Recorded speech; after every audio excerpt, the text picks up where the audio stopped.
بسم اللہ الرحمن الرحیم یا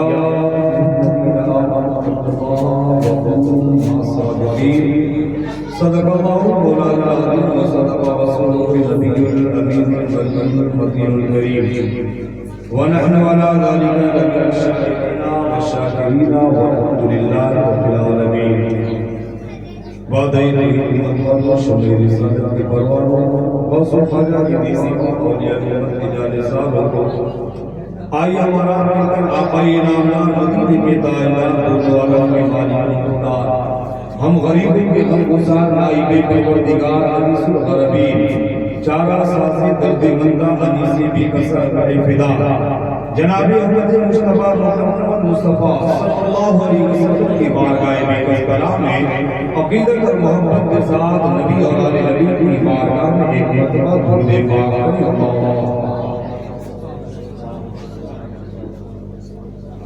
اللهم صل على سيدنا شفيعنا حبيبنا مولانا محمد وعلى اله وصحبه وسلم السلام عليك يا رسول الله صلی اللہ علیہ وسلم. یہ درود پاک آپ کی بے شمار فضائل رہتے ہیں. جب بھی آقا کی بارگاہ میں درود پاک کے تعلق سے اگر آپ سے گزارش کی جائے تو بغیر سوچے سمجھے نبی کی بارگاہ میں درود پاک پڑھیں. اللہ کے نبی کی بارگاہ میں ایک فرشتے حاضر ہوتے ہیں اور آقا کریم صلی اللہ علیہ وسلم کی بارگاہ میں کہتے ہیں کہ یا رسول اللہ نے مجھے اتنا علم دیا ہے، طاقت دی ہے، یہ زمین پہ کائنات پہ جتنے ذرے ہیں ان ذروں کو میں گننے کی طاقت رکھتا ہوں. اللہ نے مجھے اتنا علم دیا ہے. آقا کریم صلی اللہ علیہ وسلم کی بارگاہ میں فرشتے گنتے نہیں رکے بلکہ اللہ کے نبی کی بارگاہ میں اس فرشتے نے کہا کہ یا رسول اللہ اس کائنات میں جتنے پیڑ پودے ہیں ان پیڑ پودوں میں جتنے پتھر نظر آ رہے ہیں ان پتھروں کو بھی میں گننے کی طاقت رکھتا ہوں. فرشتے یہی کہتے ہیں بلکہ آقا کی بارگاہ میں کہا یا رسول اللہ یہ سمندر، یہ پانی، یہ ندی، یہ نالے، یہ دریا، یہ جتنے ہیں ان سارے ذرات کو بھی میں گننے کی طاقت رکھتا ہوں. اللہ کے نبی ارشاد فرماتے ہیں کہ کیا خدا نے تمہیں اس سے بھی کوئی زیادہ طاقت دی ہے؟ فرشتے اب یہاں پہ خاموش ہوتے ہیں. جواب دیتے ہیں کہ یا رسول اللہ نے آپ کی بارگاہ میں اگر کوئی محبوب، کوئی امت، کوئی بندے اگر درود پاک پڑھ لیتے ہیں، آقا کریم کی بارگاہ میں فرشتے جواب دیتے ہیں کہ میں ساری چیزوں کی طاقت رکھتا ہوں بتانے کے، لیکن اللہ نے درود پاک میں کتنی فضیلتیں عطا فرمائی ہیں، کتنی رحمتیں عطا فرمائی ہے، میں ایسے گن نہیں سکتا، میں اس کی فضیلت کو بیان نہیں کر سکتا. بتاؤ آپ کی بارگاہ میں رہنے والے فرشتے جو محبوب کی شان بیان فرما رہے ہیں، اللہ نے آپ کی بارگاہ میں پڑھنے والے امتی اگر کوئی درود پڑھ رہے ہیں تو بتاؤ رب کے محبوب کی بارگاہ میں امتی اگر درود پڑھ لے تو اس کی فضیلت یہ بیان کی جاتی ہے کہ رب کتنی رحمتوں سے اس بندے کو نواز دیتا ہے. بتاؤ فرشتے محبوب کی بارگاہ میں جواب دے رہے ہیں کہ اس کا علم مجھے نہیں ہے. اب بتاؤ نبی کی بارگاہ میں اور آپ درود پڑھ لیں، کیا وہ میرا نبی پہچان نہیں سکتا ہو؟ کیا وہ میرا نبی جانچ نہیں سکتا ہو؟ کوئی اگر امتی میرے محبوب کی بارگاہ میں درود پڑھتا ہے تو آقا فرماتے ہیں کہ میں اس امتی کو بھی پہچانتا ہوں اور اس کے باپ دادا کو بھی میں پہچانتا نظر آتا ہوں. یہ محمد سے وفا میں بولتے رہے، یہ جن چیز کی اللہ کو بولتے رہے. چاہنے والوں کے ایمان بنے بیٹھے ہیں، چاہنے والوں کے ایمان بنے بیٹھے ہیں، اپنے عاشق کی وہ پہچان بنے بیٹھے ہیں. چاہنے والوں کے ایمان بنے بیٹھے ہیں، اپنے عاشق کی وہ پہچان بنے بیٹھے ہیں. ہند والوں میرے خواجہ کی کرامت دیکھو، 800 سال سے وہ سلطان بنے بیٹھے ہیں. میرے خواجہ کی کرامت دیکھو، 800 سال سے وہ سلطان بنے بیٹھے ہیں. میرے خواجہ کی شان آپ بارہا محفلوں میں سنتے نظر آتے ہیں. ہر سال اس طرح کی محفلیں سجائی جاتی ہیں، ہر سال بزم کیا جاتا ہے. لیکن کیا آپ نے کبھی ہمیں غور و فکر کیا کہ جشن خواجہ غریب نواز میں ہر سال آپ کی شرکت ہوتی ہے، ہر سال آپ کو دعوت دی جاتی ہے، آپ اس دعوت پہ آتے ہیں، آنے کے بعد ذکر خواجہ غریب نواز میں اپنا وقت دیتے ہیں، لیکن کبھی آپ نے اپنی زندگی کو کبھی محاسبہ فرمایا کہ میری زندگی آج جو گزر رہی ہے جشن خواجہ غریب نواز میں آنے کے بعد کیا ہماری زندگی بدلتی نظر آ رہی ہے؟ کیا ہماری زندگی میں تبدیلی پیدا ہو رہی ہے؟ ہر موقع پہ، ہر لمحہ،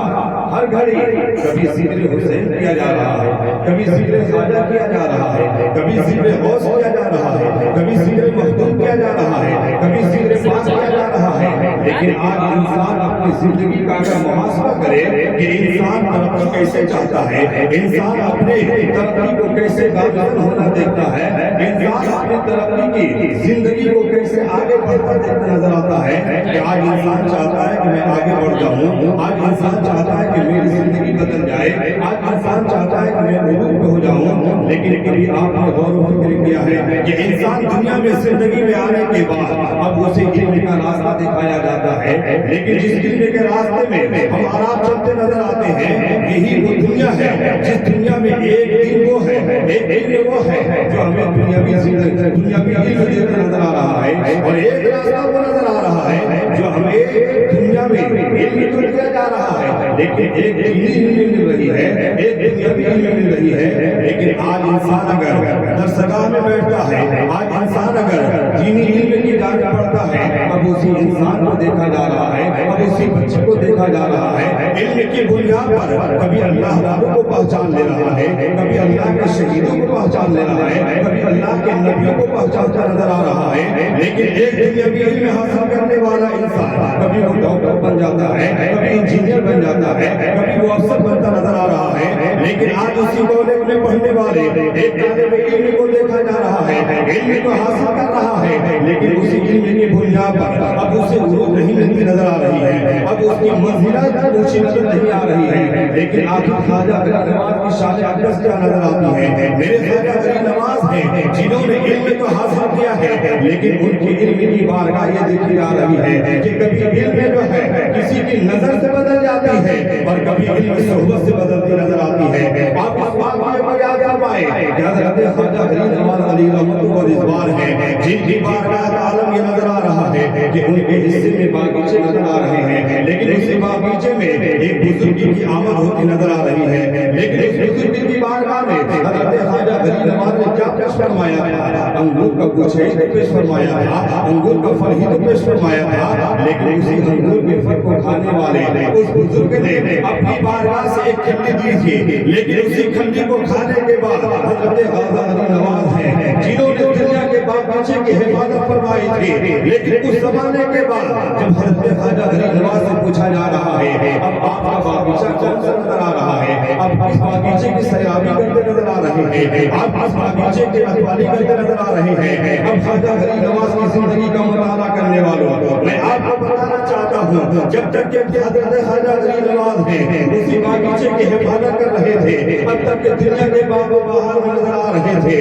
لیکن حضرت خواجہ غریب نواز علیہ رحمت و رضوان نے جب اسی بزرگ کے ایک تبرک کو اپنے حلقے سے نیچے اتارا ہے، اب دل کی دنیا بدلتی نظر آ رہی ہے اور ایک صحبت کا اثر یہ نظر آ رہا ہے کہ وہ بزرگ اس بزرگ کی بارگاہ سے ملنے والے اسے تبرک کا عالم نظر آ رہا ہے۔ اب جواب دیتے نظر آ رہے ہیں کہ کل تک کہ میں دنیا کے باغ و بہار کا سیلاب کر رہا تھا، کل تک کہ دنیا کے باغ و بہار کا میں نگہبانی کرتا نظر آ رہا تھا، آج میرے لیے دنیا کے باغ و بہار نہیں ہے، اگر میرا باغیچہ نظر آ رہا ہے تو میرا قرآن نظر آ رہا ہے، اور اسی باغیچے میں اگر پھول نظر آ رہے ہیں تو ہماری نمازیں نظر آ رہی ہیں، ہمارے روزے نظر آ رہے ہیں، ہمارے زکات نظر آ رہے ہیں، ہمارے حج نظر آ رہے ہیں، دین اسلام کی ساری چیزیں نظر آ رہی ہیں۔ اب حضرت خواجہ غریب نواز نے ہم انسانوں کو یہ علم دے دیا ہے، ہم انسانوں کو یہ طریقہ دے دیا ہے کہ اے لوگوں بارگاہ خواجہ غریب نواز میں آج جانے والا ہر کوئی جانتا نظر آ رہا ہے، ان کے مزار اقدس پہ ہر کوئی حاضری دیتا نظر آ رہا ہے، اب جانے والے انسان کا عالم یہ نظر آتا ہے ہے کہ اپنے ہاتھوں میں خون لیے نظر آ رہا ہے، اپنے ہاتھوں میں چادر لیے نظر آ رہا ہے، اپنے ہاتھوں میں خوشبو لیے نظر آ رہا ہے، اپنے ہاتھوں میں پانی لیے نظر آ رہا ہے، لیکن اگر اس انسان سے پوچھا جائے کیا خواجہ غریب نواز نے آپ سے چیزوں کو مانگا ہے تو انسان جواب دیتا نظر آئے گا یہ خواجہ نے مجھ سے نہیں مانگا ہے بلکہ یہ میری چاہت نظر آ رہی ہے کہ میں اپنی چاہت سے پھول لے کر جا رہا ہوں، میں اپنی چاہت سے پانی لے کر جا رہا ہوں، میں اپنی چاہت سے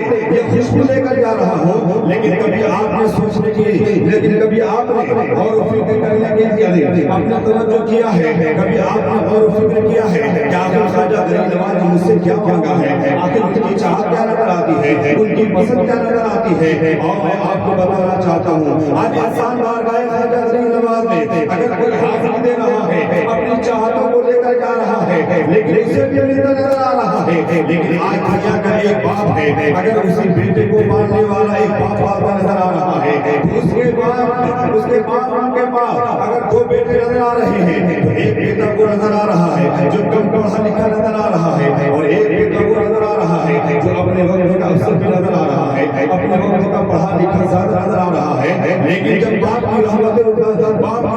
جب اس بیٹے پہ نظر آ رہی ہے تو ایک بیٹے کو دیا جا رہا ہے تو اسے 100 روپے نوازا جا رہا ہے اور دوسرے بیٹے کو 1000 روپے سے نوازا جا رہا ہے۔ اب یہاں پر آپ کو اندازہ ہو گیا ہوگا کہ دونوں بیٹے اسی کے نظر آ رہے ہیں، لیکن جب باپ دینے پہ آ رہا ہے تو کسی کو 100 روپے ملتا نظر آ رہا ہے اور جب کسی کو دینے پہ آ رہا ہے تو 1000 روپے ملتا نظر آ رہا ہے، آخر ہے تو بیٹا اسی کا اور پھر باپ اسی کا نظر آ رہا ہے، لیکن آپ کو دنیاوی اعتبار سے ان باتوں سے سمجھنے کی ضرورت ہے کہ جب باپ ہوگا ایک بیٹے پہ 2 نظروں کے انعام اگر دے سکتا ہے تو وہ تو بارگاہ خواجہ غریب نواز ہے کہ ان کی بارگاہ میں اگر اپنی مرضی کا لے کر ہم جائیں گے تو وہاں تو نوازا تو جائے گا، لیکن بارگاہ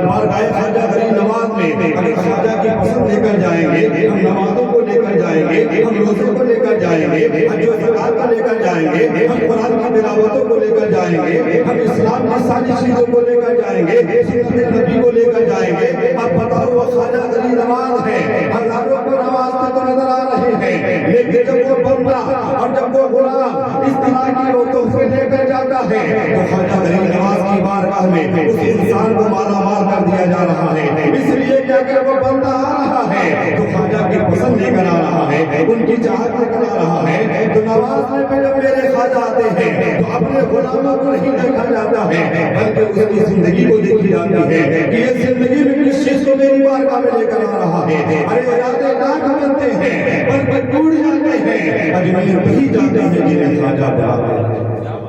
حضرت خواجہ غریب نواز کی بارگاہ میں ہزاروں انسان جاتے ہیں، ہر کسی کی مراد ہوتی ہے، لیکن خواجہ غریب نواز ہر ایک آنے والے مرید چاہنے والوں عقیدت مندوں کو نواز دیتا ہے، کوئی انسان ان کی بارگاہ سے خالی نظر نہیں آتا، لیکن اسی خواجہ غریب نواز کی بارگاہ جانے والا جب انسان اجمیر میں سرزمین پہ پہنچتا ہے، حضرت خواجہ غریب نواز کے چوکھٹ پہ جانے والا جب یہ غلام کی نگاہ اسی روضے خواجہ کے قریب میں باب جنت پہ نظر پڑتا ہے، باب جنت حضرت خواجہ غریب نواز کے روضے سے قریب وہ دروازہ ہے جس دروازے پہ ہر ایک شخص کی چاہت ہوتی ہے کہ میں اس میں داخل ہوں، آخر یہ باب جنت جسے جنت کا دروازہ کہا گیا، اگر کوئی آپ سے پوچھے کہ بتاؤ جنت کہاں ہے تو آپ کا جواب کیا ہوگا؟ جنت کہاں ہے؟ زمین پہ ہے؟ کہاں ہے؟ جنت میں نہیں جائیں گے تو جاننا چاہیے کہ جنت کہاں ہے، صرف ہم لباس سے مسلمان نہ ہو، اپنے اسلام کی پہچان سے مسلمان بنو، اسلام کی پہچان ہمارے لیے ضروری ہے اور اسلام کی معلومات بھی ہمارے لیے ضروری ہے، ورنہ غیروں سے اگر پوچھا جائے کہ تمہارے مذہب کیسے ہیں، تمہارے دین کیسے ہیں، تو غیر اپنے مذہبوں کے تعلق سے ہمیں اور آپ کو جواب دیتا نظر آتا ہے، لیکن آج کا انسان مسلمان اگر ان سے پوچھا جائے کہ تمہارا مذہب اسلام کیسے ہے، اگر وہ انسان جواب نہیں دیتا ہے تو بتاؤ اس وقت انسان کیسا احساس کرتا ہوگا کہ کاش ایسے محفلوں میں ہمارا بیٹھے ہوتے ہیں، ایسے مجلس میں ہمارا شرکت کیے ہوتے ہیں، ہمیں اسلام کا فائدہ ملتا ہے، اسلام کی جانکاری ہوتی ہے۔ بارگاہ خواجہ علی نواز باب جنت، جنت ساتوں آسمان کی، لیکن اس جنت کو رب نے جو ساتوں آسمان کے اوپر رکھا ہے، اس جنت کا دروازہ اجمیر میں ہے نا، اجمیر میں باب جنت کہا جاتا ہے، جنتی دروازہ کہا جاتا ہے۔ آخر یہ جنتی دروازہ کیوں؟ اور لوگ اس میں داخل ہونے کے لیے بے چین و بے قرار نظر آتے ہیں کہ زندگی میں ایک مرتبہ صحیح اس جنتی دروازے سے ضرور داخل ہو جاتا ہے۔ حضرت خواجہ نظام الدین علیہ رحمت و رضوان ارشاد فرماتے ہیں، خواب میں نہیں، آنکھیں کھلی دل بیدار ہے، ارشاد فرماتے ہیں کہ میں نے بیداری کے عالم میں سرکار کائنات صلی اللہ علیہ وسلم کو مجلسی دروازے پہ اپنے خلفاء کے ساتھ موجود پایا، اور نبی پاک صلی اللہ علیہ وسلم اسی دروازے سے داخل ہوئے، اور میرے آقا نے ارشاد فرمایا کہ جو کوئی اس دروازے سے داخل ہو جائے گا وہ امن میں رہے گا، امن میں رہے گا۔ اور آقا نے ارشاد فرمایا یہ ایسا دروازہ ہے جو جنت کا دروازہ۔ اب بتاؤ، آسمان پہ وہ جنت دروازہ، زمین پہ۔ اب کوئی آپ سے اگر پوچھے کہ بتاؤ آسمان پہ دروازہ ہے، آسمان پہ جنت ہے اور دروازہ زمین پہ، یہ کیسے ہو سکتا ہے؟ لیکن آقا کریم صلی اللہ علیہ وسلم، یہ ایک حدیث پاک ہے، آقا ارشاد فرماتے ہیں کہ ایک مومن کی قبر کیا ہے؟ جنت کا ہوتا ہے۔ آقا نے ارشاد فرمایا کہ ایک مومن کی قبر کیا ہے؟ جنت۔ اب بتاؤ یہ جنت جو ہے، ہم اس کے دروازے اگر کھولنا چاہیں کیا کئی دروازے کھولنے سے؟ اور قریبا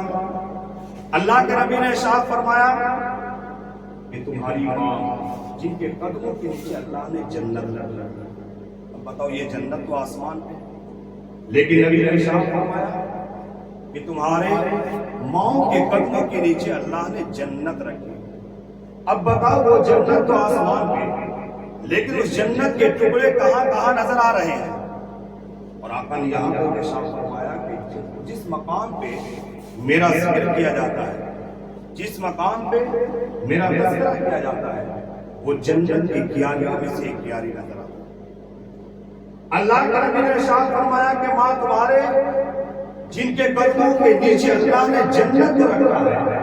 اب بتاؤ ماں باپ کی خدمت کرنے تو انسان جنت کو پاتا نظر آتا ہے، اور ماں باپ کی خدمت سے اگر دور رہے تو انسان جنت سے بھی دور نظر آتا ہے۔ لیکن جس جنت کو میرے آقا نے ارشاد فرمایا کہ ماں کے قدموں کے نیچے وہ جنت ہے، تو آپ بتاؤ ماں کے قدموں کے نیچے اگر وہ جنت ہے تو کیا اجمیر کی سرزمین پہ جنت کا دروازہ نہیں ہو سکتا؟ اس جنتی دروازے سے ہر ایک بندے، ہر ایک غلام کی چاہت ہوتی ہے کہ میں داخل ہوں۔ آقا کریم صلی اللہ علیہ وسلم اس مقام پہ حاضر ہوئے، داخل ہوئے۔ نبی نے ارشاد فرمایا کہ کوئی اس دروازے سے داخل ہوگا وہ امن میں رہے گا۔ اللہ جب کسی کو بزرگ بنانا چاہتا ہے، ولی بنانا چاہتا ہے، تو قرآن نے ارشاد فرمایا کہ یا الذین آمنوا باللہ وکونوا مع الصادقین، یعنی ایمان والا اور خوف خدا جس بندے کے اندر پیدا ہو جائے تو خدا اسے ولایت کا مقام عطا فرماتا ہے۔ ولی اگر کسی کو آپ کہتے ہیں تو ولی کے لیے علم کا ہونا ضروری، بغیر علم کا کوئی ولی ہو نہیں سکتا۔ اب بتاؤ جس کے اندر علم ہے، اور اسی علم کی بنیاد کے تعلق سے کہا جاتا ہے کہ اگر علم ہے تو علم کی بنیاد پر انسان اچھی صحبت جب تک کہ نہ ملے اس وقت تک دل کی دنیا اس کی بدلتی نظر نہیں آتی، ورنہ انسان علم کا حاصل کرتا ہے اگر صحبتیں اسے بری مل جاتی ہے تو انسان کا راستہ بھی برا نظر آتا ہے، انسان کی زندگی بھی بری نظر آتی ہے۔ لیکن علم کے ساتھ ساتھ اگر اسے صحبت اچھی مل جاتی ہے تو اسی انسان کا راستہ کامل ولی کی طرف نظر آتا ہے۔ ایک ولی کامل اس انسان کی زندگی نظر آتی ہے۔ ہمارا دنیا میں علم حاصل کرتے ہیں تو ہمیں علم سے فائدہ حاصل کرنا چاہیے کہ انسان اچھوں کی صحبت اختیار کرے۔ علم کی بنیاد پر انسان اگر کوئی چاہتا ہے کہ ہم عروج حاصل کرتے ہیں، ہماری منزلیں اونچے ہو جائے، جب تک کہ انسان کسی اچھے کی صحبت اختیار نہیں کرے گا اس وقت تک مستقل بھی فائدہ نہیں کرے۔ آج انسان اس محفل میں شامل ہے، آج اسٹیج پہ اچھے لوگ بیٹھے ہیں، لیکن اسٹیج پہ آنے والے کہ علم کی اگر آپ جانکاری لیں تو کوئی حافظ ہے، کوئی عالم ہے، کوئی مفتی ہے، کوئی محدث ہے، لیکن ان کی صحبت کی بنیاد پر ایک کم پڑھے لکھے بھی علم تو ہے لیکن اس کا مقام اونچا نظر نہیں آ رہا تھا، لیکن انہوں نے ایک اچھے کی صحبت اختیار کر لی، آج 10 لوگوں کے درمیان میں بھی اسے مجھے مقام کی حیثیت میں دن اس لیے کہ اس نے صحبت اچھوں کی اختیار کی تو اسے یہ مقام دیا جا رہا ہے، ورنہ اگر صحبت اختیار نہیں کرتا بہتر لوگوں کی علم تو ہے، اگر صحبت اچھی نہیں ہے تو انسان کا راستہ بھٹک سکتا تھا، انسان کا راستہ بدل سکتا تھا۔ تو ہمیں اور آپ کو ضرورت اس چیز کی ہے کہ بارگاہ خواجہ غریب نواز آنے والے ہر سال آتے ہیں، لیکن اپنی زندگی کا محاسبہ فرمائیں کہ سرکار غریب نواز نے کس طرح سے اپنی زندگی کو کہ ہمارے اولاد کے لیے وقف فرمایا تھا، جس اسلام کو سیکھنے کے لیے سرزمین اجمیر میں انہوں نے قدم رکھا۔ وہ سرزمین اجمیر جو ایک پتھریلی زمین نظر آتی ہے، پتھر کی والے نظر آ رہے تھے، لیکن ایسے ماحول میں بھی سرکار غریب نواز نے ہمارے اولاد کے لیے اسلام کو کرامتوں کے ذریعے سے اس طرح سے پھیلا دیا ہے کہ آج پورے ہندوستان میں سرکار غریب نواز کا جشن منایا جا رہا ہے۔ صرف ہندوستان کی سرزمین میں نہیں، جب بھی خواجہ غریب نواز کے مبارک مہینے میں یہ چاند ظاہر ہوتا ہے، ہر علاقے میں غریب نواز کی شہادت دیتے نظر آتا ہے کہ ہمیں اولاد کو کسی کا علم یاد، ہمیں اولاد کو کسی کا نام یاد ہونا ہو، لیکن ہر ایک بچہ پکارتا ہے کہ خواجہ ہمارے ہیں، ہر ایک جوان پکارتا ہے کہ خواجہ ہمارے ہیں، ہر ایک بڑا پکارتا ہے کہ خواجہ ہمارے ہیں۔ گویا کہ اپنے بھی پکار رہے ہیں کہ خواجہ ہمارے ہیں اور بیگانے بھی پکار رہے ہیں کہ خواجہ ہمارے ہیں۔ ارادہ راہ بنتے ہیں، بن کے ٹوٹ جاتے ہیں، اجمیر وہی جاتے ہیں جنہیں خواجہ بلاتے ہیں۔ اللہ تبارک و تعالیٰ کی بارگاہ میں دعا فرمائے کہ پروردگار ہمیں اپنے آپ کو بزرگوں کی صحبت اختیار کرنے اور نیک لوگوں کی صحبت میں زندگی گزارنے کی توفیق عطا فرما۔ خوب کی سے نیچے پھول جھولے شاد رہے، آب جاتا ہوں میں گلشن سے آباد رہے۔ السلام علیکم ورحمۃ اللہ۔